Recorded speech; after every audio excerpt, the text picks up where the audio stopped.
রাধে রাধে। আজ আমি একটা ছোট গল্প বলছি। এক উম এক ঘরে উম ব্রাহ্মণ থাকতো, আর ব্রাহ্মণী আর একটি ছেলে। তারপরে ও ব্রাহ্মণের ছেলেটা একটু মানে লালা গোছের। তো কিছুদিন যাওয়ার পর ব্রাহ্মণ যখন ব্রাহ্মণই মারা গেল। তখন ব্রাহ্মণ আর ব্রাহ্মণের ছেলে থাকে। ওই ব্রাহ্মণ এদিক দুই দিক থেকে কিছু খাবার দাবার জোগাড় করে নিয়ে আসে। ওই তাতে দুজনের ইয়ে হয়। কিছুদিন পরে ব্রাহ্মণ একটা বিয়ে করলো তো ঘরে সৎমা এলো।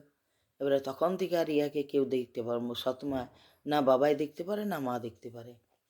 উম, সারাদিনে একবার ভাত চাই। ভাতের জন্যে ওই ছেলেটা একদম সব সময়তে অস্থির। মা আমাকে দুটি ভাত দাও, মা মা আমাকে দুটি ভাত দাও, মা এই দেবো মানে এই কাজটা কর তাহলে দেবো, ওই কাজটা কর তাহলে দেবো। এমনি করে করে সারাদিন কাজ করান দেয়। রাত্রে এই এক চারটো ভাত যদি দিল তো খুবই কষ্ট। একদিন বললে যা এই কলসিটা নিয়ে যা, জালার থেকে জল নিয়ে আয়। জল আনতে গেছে, রাস্তায় কলসিটি ভেঙে গিয়েছে। ঘরে এসে বলছি মা গো কলসিটা ভেঙে গেল। তখন বলছি যে তোর দ্বারা কিছু হবে নাই।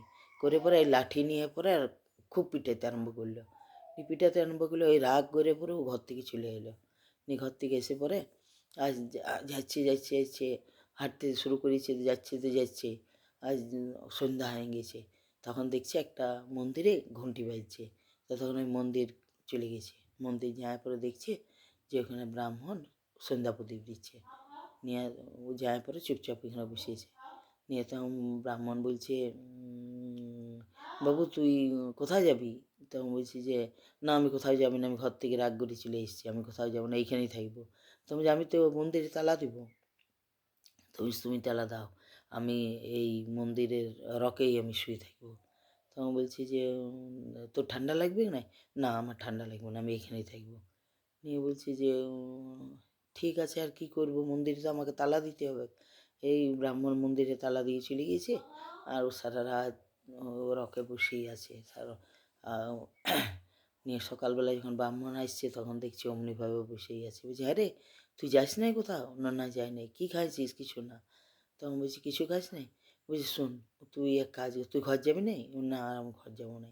বলছে ঠাকুর আমার কোনো কাজ দাও তো ঠাকুর, আমি এখানে কাজ করবো আর মায়ের মন্দিরে পড়ে থাকবো। বলছি ঠিক আছে তুই এক কাজ কর, তুই আজ থেকে এই ঠাকুরের আমি রান্না করবো, তুই বাসন টাসন ধুয়ে দিবি, মন্দির পরিষ্কার করে দিবি। বলছে হ্যাঁ ঠিক আছে। বলছে অমনিভাবে মন্দিরে থেকে যায়। একদিন কী হচ্ছে একাদশীর দিন ব্রাহ্মণ বলছে বাবু আজ তো ঠাকুরের ভোগ হবে নাই, কারণ আজকে অন্ন ভোগ হবে নাই, আজকে লুচি তরকারি হবে ঠাকুরের ভোগ। তবে না আমি লুচি খাবো নাই, আমি ভাতেই খাবো। তখন বলছি হ্যাঁ রে আজ তো মন্দিরে ভাত করা হয় নাই একাদশীর দিনে, তো তুই এক কাজ কর আমি তোকে চাল ডাল দিচ্ছি, ওই যে দেখছিস গাছতলা আছে গাছতলায় যাই পরে তুই দুটি তোর জন্য তো দুটি রান্না করে খা। তখন বলছি হ্যাঁ তাই দাও ঠাকুর, ভাত না পাইলে পরে আমি কিন্তু থাকতে পারবো না। বলছি ঠিক আছে। যখন ঠাকুর ওকে চাল ডাল সব দিয়ে নিয়েছে, জায়গাপত্র নিয়ে যাওয়ার পরে গাছতলায় নিজে ইটা দিয়ে পরে উনান তৈরি করে পরে ভাত বসেছে। এখন ভাত রান্না হয়েছে, ভাতের সাথে সব দিয়ে দিয়েছে, ওই ভাতে ভাত করে নিয়েছে, ওইটাতেই ফুর্তি নিয়ে। আর এবারে খাবার সময় তো এবারে খাওয়ার সময় তো প্রতিদিন ও খাওয়ার সময়তে ওই ছোটোর থেকে অভ্যাস, ওর মা খুব ধর্মভীরু ছিল। তো ছোটোর থেকে অভ্যাস সে খাবার খেলে পরে আগে ঠাকুরকে দিয়ে খাবে। তো ওই ভাতে ভাত রান্না করেছে থালে, ভাত ডালিয়েছে, ডেকে পরে বলছে আসুন প্রভু খান, আপনি আসুন তো প্রভু খান, হ্যাঁ এবার আমি খাবো আমার খিদা পেয়েছে। এই যেই বলেছে প্রভু আসুন খান, আর রামচন্দ্র চলে এসছেন। রামচন্দ্র এসে পরে বলছে কই দাও। তো বলছে আপনি কে? বলছে তুমি তো আমাকে এখনই ডেকলে যে আসুন প্রভু খান, আমি তো সেই রামচন্দ্র, এইটা এসছি খাবার খাইতে, দাও।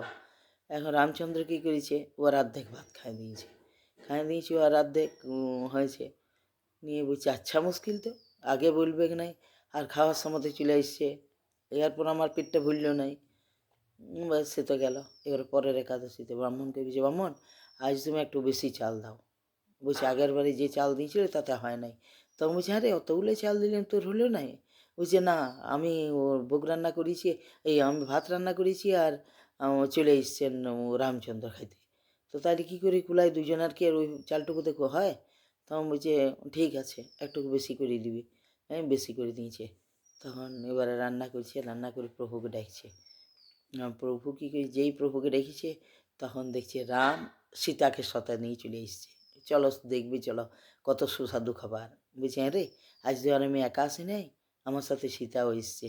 আমি তোর ভোগের কথা ভাত রান্নার কথা বললাম, তো সীতা দেবী বলছে চলো না আমিও একটু খায় আসি দেখি কেমন করে রান্না করে। তো বলছে রাম আর সীতা ওই ভাত থেকে আবার রামকে সীতাকে দুজনাকে দেওয়া হলো, সে খাওয়া হলো। আবার ফের পরের একাদশী এসছে, তখন এবারে বলছে ঠাকুর যে চাল দিয়েছিল তাতে হয় নাই, আজ একটু বেশি চাল দিয়ে দেবে, কারণ প্রভু যে আরও কাকে নিয়ে আসবে আমি বুঝতে পারছি না। বলছে ঠিক আছে, নিয়ে পরের দিনে আর একটু বেশি চাল দিয়েছে।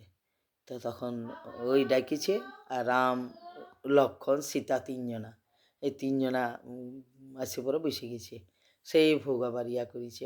আর ওর আগে তো একদম অস্থির, বহু আমাকে আগে বলেন নাই, আপনি আগে বলতে পারতেন যে আমি আগের একাদশীর দিনে আমি লক্ষণকে নিয়ে আসবো সাথে। যেটুকু পাইলেও খাবার খাইছে। পরে পরে বলছে ঠাকুর আর ওইটুকু চালে হবে না, এবার আরও বেশি বেশি করে দেন। তখন বলছি আমি বুঝতে পেরেছি তুই চালটা বিক্রি করে দিস বল। তখন বলছি যে না ঠাকুর বিক্রি করে নি, আমি রান্না করি। হ্যাঁ অতটা চাল রান্না করিস, তুই মিথ্যা কথা বলতে আগে পাস নাই।